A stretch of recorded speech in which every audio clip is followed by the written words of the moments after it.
ఇన్నాళ్లు కుర్రకారును పట్టించుకోని రాజకీయ పార్టీలకు ఇప్పుడు వాళ్ల పవర్ తెలిసొచ్చింది. 2014 ఎన్నికల్లో విజయం సాధించాలంటే యువ ఓటర్లే కీలకమని డిసైడ్ అయ్యాయి పొలిటికల్ పార్టీలు. యంగ్ ఓటర్లను ఆకట్టుకోవటానికి పడరాని పాట్లు పడుతున్నాయి. 2014 ఎన్నికల్లో 12 కోట్ల మంది యంగ్ ఓటర్లు తొలిసారి ఓటు హక్కు వినియోగించుకోబోతున్నారు. దీంతో తొలిసారి ఓటేయటానికి పోలింగ్ బూతులకు వచ్చే కుర్రకారును టార్గెట్ చేస్తున్నాయి అన్ని పార్టీలు. ఈ నవ యువ ఓటర్లు దయతలిస్తే అధికారంలోకి రావటం ఈజీ అని డిసైడ్ అయ్యాయి పొలిటికల్ పార్టీలు.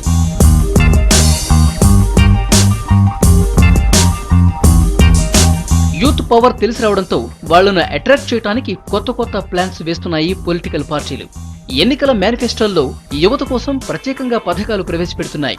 తొలిసారి ఓటు హక్కు పొందిన వారిని గుర్తించడానికి సెపరేట్ గా కొన్ని టీంలను ఏర్పాటు చేశాయి. 18 ఏళ్లు నిండిన వాళ్ల పేర్లు ఓటర్ల జాబితాలో నమోదు చేయడానికి స్పెషల్ కౌంటర్లు కూడా ఏర్పాటు చేస్తున్నాయి కొన్ని పార్టీలు.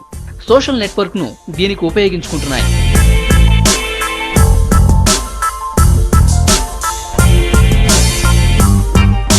అయితే ఎన్ని ప్రయత్నాలు చేసినా యంగ్ ఓటర్లను ఆకట్టుకోవటం పొలిటికల్ పార్టీలకు కత్తి మీద సాములా మారింది. బేసికల్ గా రాజకీయ పార్టీలపై యువతరానికి నమ్మకం లేకపోవటమే దీనికి ప్రధాన కారణం. సమాజంలోని అన్ని అవకతవకలకు, విచ్చలవిడిగా పెరిగిపోతున్న అవినీతికి, సకల అనర్థాలకు కారణం రాజకీయ నేతలేనని ఆల్రెడీ డిసైడ్ అయిపోయారు కుర్రకారు. ఈ ఫీలింగ్ నుంచి యంగ్ ఓటర్లను బయటకు తీసుకురావటానికి నానా ఇబ్బందులు పడుతున్నాయి పార్టీలు.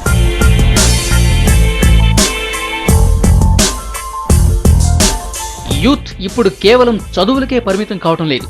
అన్ని సమస్యలపై స్పందిస్తున్నారు. అది అన్నా హజారే దీక్ష అయినా, నిర్భయ ఘటనైనా కావచ్చు. వాళ్లు తమ ఎమోషన్స్ ను చూపిస్తున్నారు.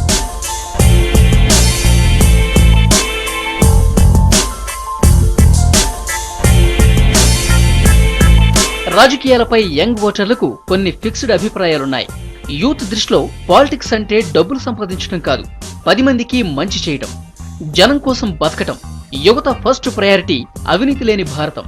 పెద్ద చదువులు కూడా పేదవారికి అందుబాటులోకి రావటం, సామాన్యుడి ఆరోగ్యానికి సర్కారు పూచీకత్తుగా వ్యవహరించటం.